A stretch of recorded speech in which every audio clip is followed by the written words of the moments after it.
এই বছৰত 1 লাখ দিয়াটো আমাৰ হৈ গ'ল, 2000 বাকী আছে।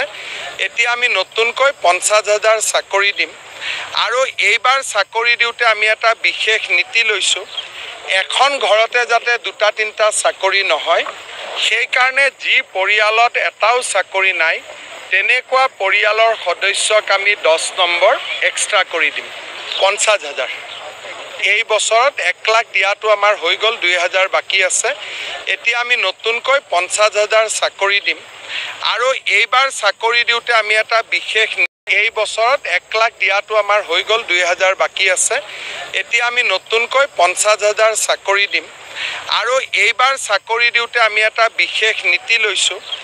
এখন ঘৰতে যাতে 2-3টা চাকৰি নহয়, সেইকাৰণে যি পৰিয়ালত এটাও চাকৰি নাই তেনেকুৱা পৰিয়ালৰ সদস্যক আমি 10 নম্বৰ এক্সট্ৰা কৰি দিম, 50,000।